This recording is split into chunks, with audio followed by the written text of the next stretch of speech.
Esta viagem começa na região nordeste do país, em Bragança. E depois segue a oeste até Guimarães, e um castelo conhecido como o berço da nação portuguesa.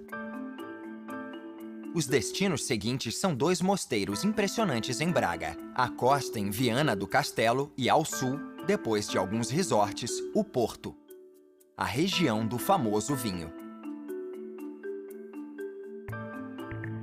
De lá, a jornada segue para o interior, passando por vários vinhedos, e termina na grande fortaleza em Almeida, na fronteira com a Espanha.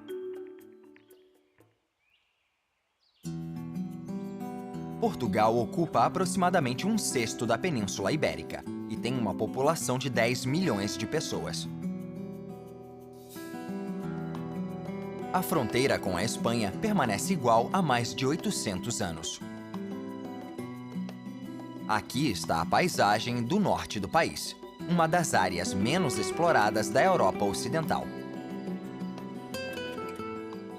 A maior cidade da região é Bragança, que tem 35 mil habitantes. A cidadela foi construída por duques de Bragança, que de 1640 a 1910 foram os reis de Portugal, e durante o século XIX, os imperadores do Brasil. A cidadela é uma vista impressionante e tem uma história que se estende desde a época dos romanos, apesar de o que está de pé hoje ser mais recente. Dentro dos muros, ainda encontra-se o Castelo de Sancho I, construído em 1187, com suas torres de guarda e masmorras. No centro do castelo fica a torre principal, que foi restaurada em 1928 e agora é um museu militar. Ainda tem pessoas morando dentro dos muros desta bem conservada cidadela, mas hoje em dia a maioria dos prédios se transformou em lojas de souvenirs e cafés para turistas. A paisagem em volta da cidade é pontilhada de pequenos vilarejos e fazendas, frequentemente cercados por um tipo de carvalho. As cascas de madeira são usadas para fazer rolhas de garrafa. E como elas se renovam, é uma indústria autossustentável.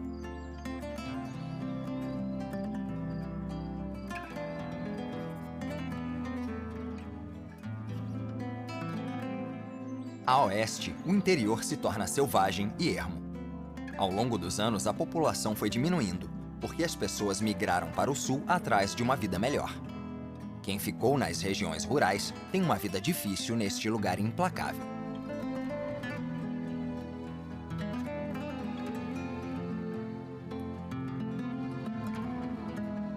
Aqui encontram-se também pitorescos vilarejos de pedra em cumes de colinas. No passado, esta região era usada para exilados políticos e religiosos se esconderem.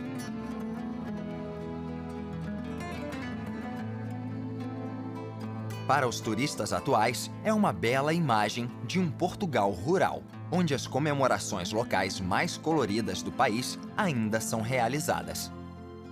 Para os moradores de lá, as festas são um descanso de uma vida muito difícil.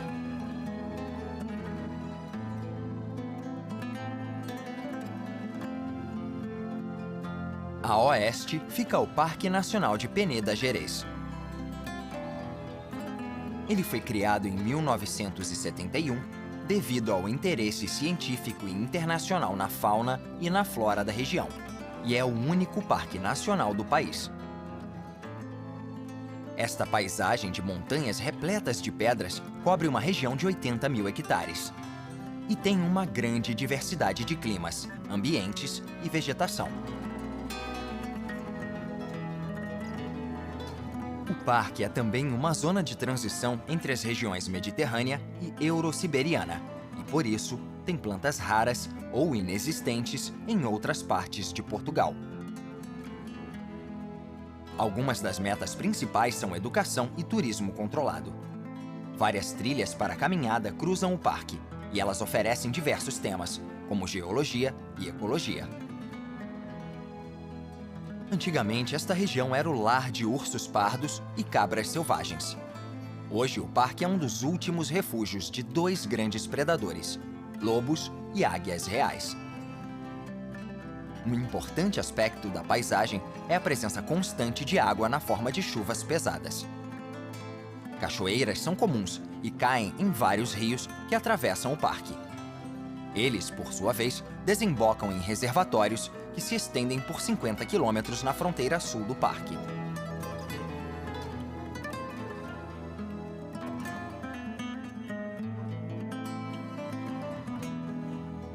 Uma série de represas altas criou enormes lagos, onde foram construídos hotéis, casas de veraneio e centros para esportes aquáticos.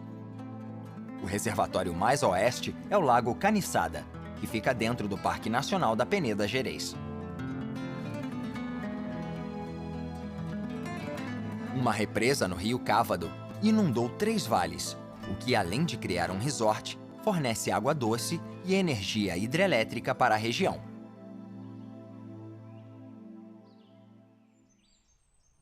25 quilômetros a sul fica Guimarães, uma das cidades mais históricas de Portugal e reconhecida como um Patrimônio Mundial da Humanidade pela Unesco. No centro, ficam um castelo e o Palácio dos Duques de Bragança.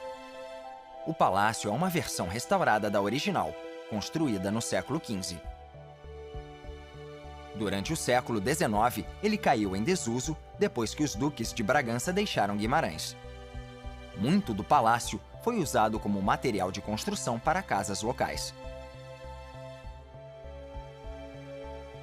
O estilo mostra uma clara influência francesa, que talvez tenha vindo da ascendência de Borgonha da família Bragança. Ao lado do palácio fica o Castelo de Guimarães, em uma colina sobre a cidade, e sua alta praça domina o horizonte.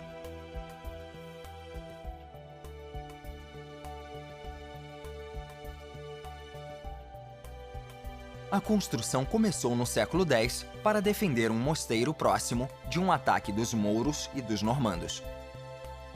O castelo sofreu muitas reformas no século XII, quando se tornou uma residência real. Segundo a tradição, foi onde nasceu Afonso, o primeiro rei do país. Por conta disso, o castelo é chamado de o berço da nação.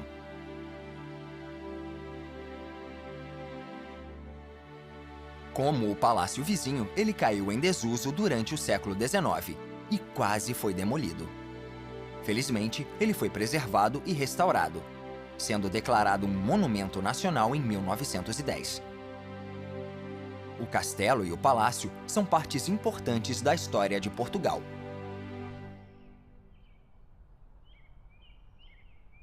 Doze quilômetros ao norte ficam a cidade de Braga e, no topo de uma colina, 2 eminentes santuários.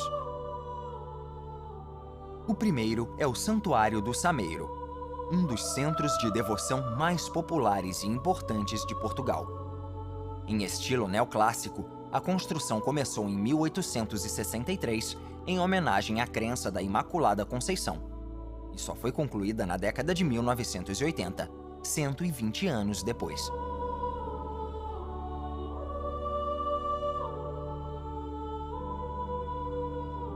No topo, encontram-se 2 pilares sustentando as estátuas de Virgem Maria e do Sagrado Coração de Jesus.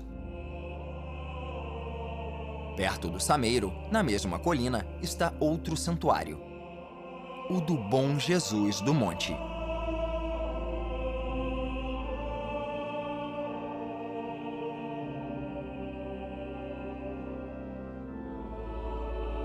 O que está de pé hoje foi construído no século XVIII. Sua característica mais dominante é a escadaria dupla, em estilo barroco, construída como uma representação da Via Sacra. Os fiéis sobem as escadas e passam pelas estações da Via Crucis para penitência e contemplação. Várias pequenas capelas octogonais foram construídas com cenas que sucedem à crucificação. O padrão em zigue-zague da escadaria é dedicado às 3 virtudes teologais: fé, esperança e caridade. E as pequenas fontes nos pontos onde as escadas se cruzam dão a ideia de purificação aos fiéis.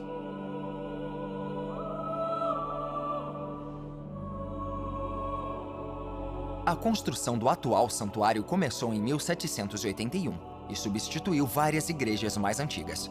A primeira era de 1373. O estilo é o neoclássico, que estava em voga na época. No século XIX, uma ferrovia funicular foi construída ao lado da escada para facilitar o acesso à igreja, e ainda é utilizada hoje em dia.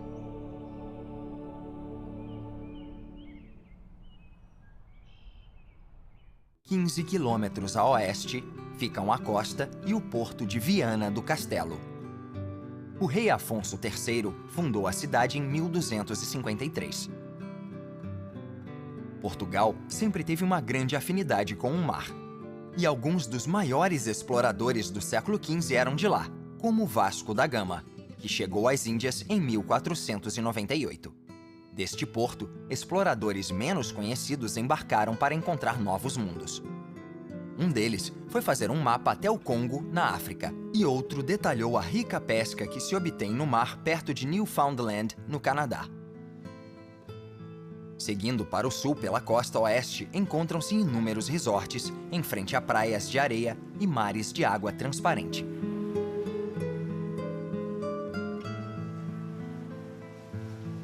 É um lugar popular para portugueses que querem se afastar das cidades grandes. Esta região se chama Costa Verde e é proibido fazer loteamentos nela. No passado, a costa foi explorada pela indústria, inclusive por uma das maiores refinarias de petróleo do país em Lessa da Palmeira.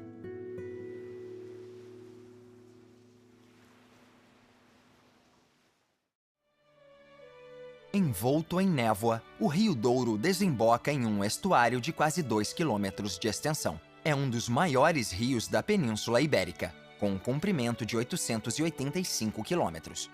No fim, encontra-se a segunda maior cidade de Portugal, o Porto. A cidade é um dos centros mais antigos da Europa. Na época romana, era chamada de Porto Cali, e já foi sugerido que talvez essa seja a origem do nome Portugal. No século XI, a cidade lucrava com a venda de mantimentos para os cruzados a caminho da Terra Santa. E 4 séculos depois, o porto fez uso da riqueza trazida de volta do mundo recém-descoberto. Uma das melhores vistas da cidade é de cima da Torre dos Clérigos, construída no século XVIII. Com 75 metros de altura, é uma das construções mais altas de Portugal. Da torre, é possível ver o rio, que é a essência vital da cidade há séculos. Foi de lá que, em 1415, o infante Dom Henrique, filho do rei português, embarcou em uma viagem para explorar a costa do norte da África, dando início à era das grandes navegações. Hoje o porto não recebe mais navios cheios de mercadoria do mundo todo. Apenas barcos de turismo que transportam passageiros pelo rio. O barco atual lembra o rabelo, embarcação usada para carregar barris da única mercadoria que ainda floresce na margem oposta. A mercadoria é o vinho do Porto, batizado em homenagem à cidade, e os barris são originários dos vinhedos rio acima. O complexo em Vila Nova de Gaia está no centro da produção de vinho do Porto. É nestas adegas que o vinho é envelhecido.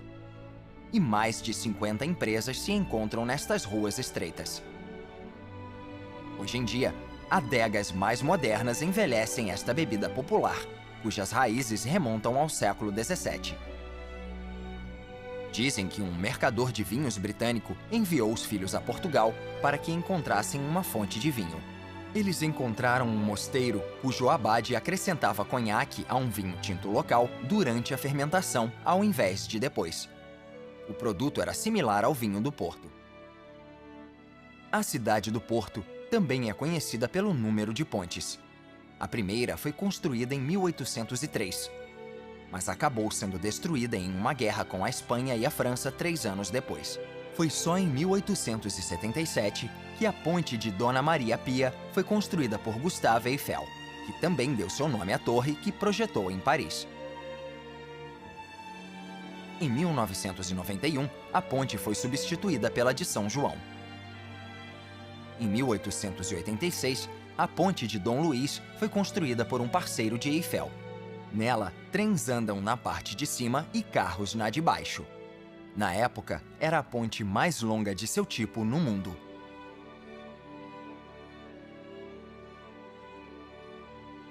Quando a ponte de Arrábida foi construída na nascente do rio em 1963, era a maior ponte de arcos de concreto do mundo. Em 1995, a Ponte do Freixo foi feita para que carros pudessem ir para Lisboa. A ponte mais recente é a Infante Dom Henrique, concluída em 2003. A leste do porto, a paisagem fica mais montanhosa, e pequenos vilarejos são cercados por campos escalonados. A agricultura em Portugal é baseada em fazendas familiares de tamanho pequeno e médio.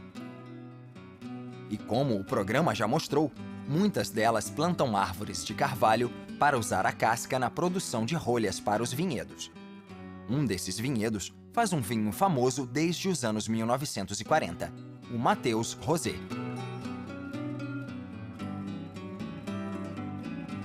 No rótulo da distinta garrafa redonda está uma foto do Palácio de Mateus. Construído em 1745, o Palácio de Mateus é considerado um dos exemplos mais perfeitos da arquitetura barroca em Portugal. Uma pequena capela para a família foi incorporada ao projeto. A casa está rodeada por jardins formais do mesmo período. Um arquiteto italiano chamado Nicolau Nasoni projetou o complexo inteiro e passou o fim da vida em Portugal após receber uma série de comissões. A casa agora pertence a uma fundação que realiza atividades culturais relacionadas à música, à literatura e às artes visuais.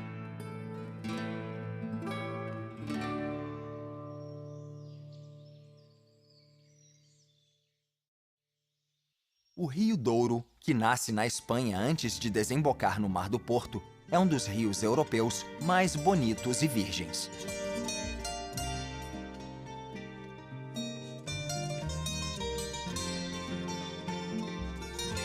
Um trecho do Douro, a leste do porto, foi considerado Patrimônio Mundial pela Unesco em 2001, na categoria Paisagem Cultural. Os vinhedos bem cuidados fazem padrões impressionantes nos declives perto do rio, por onde barcos de turismo passam lentamente, permitindo que os passageiros apreciem a vista. Há séculos, os vinhedos são dedicados a vinhos e ao vinho do Porto.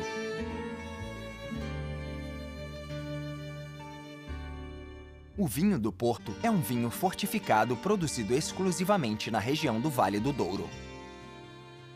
O nome da bebida data do século XVII, de quando as remessas saíam da cidade do Porto.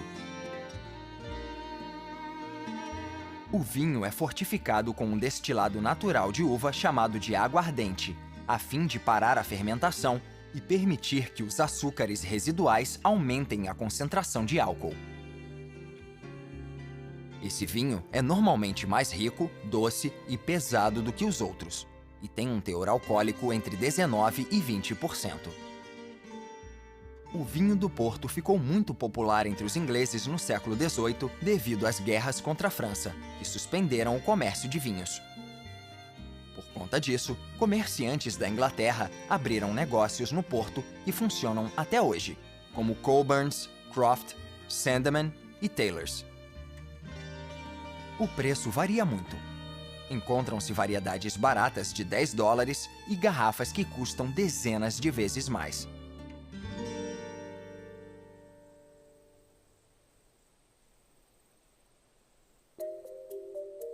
Longe do rio, a paisagem fica menos fértil, com vales com rochas espalhadas. A fronteira com a Espanha fica a apenas 15 quilômetros a leste, e em uma planície extensa e aberta há uma série de castelos protegendo essa demarcação desde o século XIII. No topo de colina está o vilarejo fortificado de Castelo Rodrigo.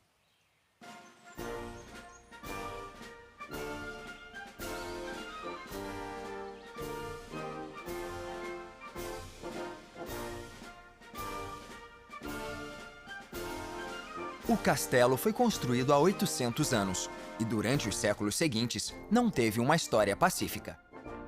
Portugal passava por uma guerra civil e o castelo, assim como o vilarejo dentro dos muros, ainda tem marcas dessa disputa territorial.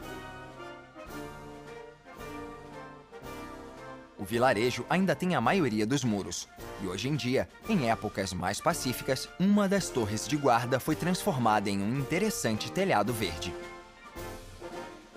No século XVI, o rei Filipe de Espanha tomou a cidade e o castelo, e o governador português local se aliou aos espanhóis. Quando eles se retiraram, a população se revoltou e queimou o palácio em 1640. As ruínas são testemunhas da traição do governador.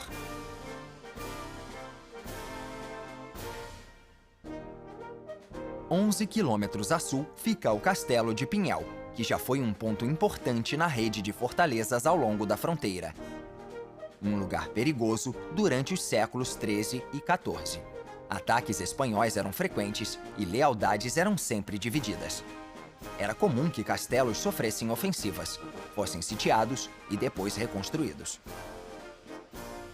Em Pinhel, grande parte do muro que rodeia a cidade ainda está de pé, assim como 2 das 6 torres originais.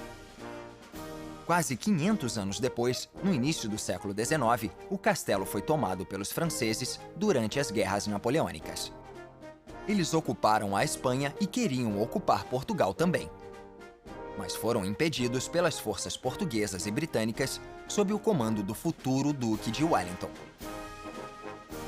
Hoje, 20 dos castelos fronteiriços sobrevivem para lembrar os séculos de disputa. Das 2 torres ainda de pé, é possível ver uma das maiores fortalezas, que se revela a leste, a poucos quilômetros da fronteira, em Almeida.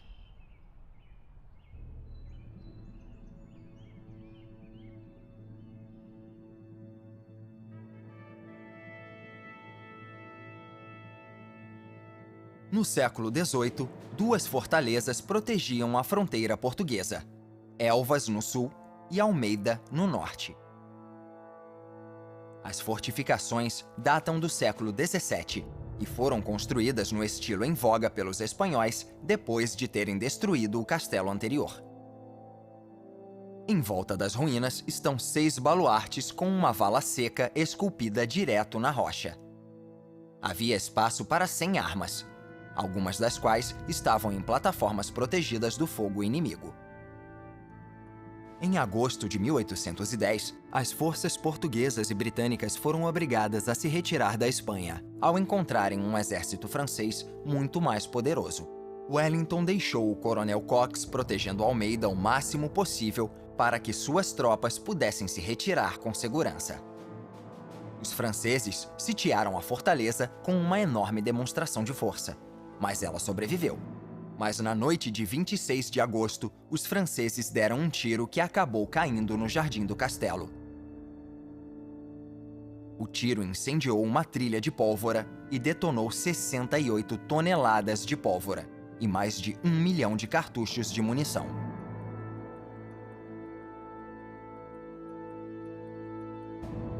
Segundo testemunhas, o chão tremeu e um redemoinho de fogo se ergueu da torre, como a erupção de um vulcão. Blocos de pedra foram arremessados no ar e até mataram franceses que estavam nas trincheiras. 2 dias depois, sem munição, o coronel Cox foi forçado a entregar Almeida para os franceses. Ele esperava segurar os inimigos durante meses, mas só aguentou 5 semanas. Almeida lembra todos do passado turbulento de Portugal. E é um lugar dramático para encerrar a jornada.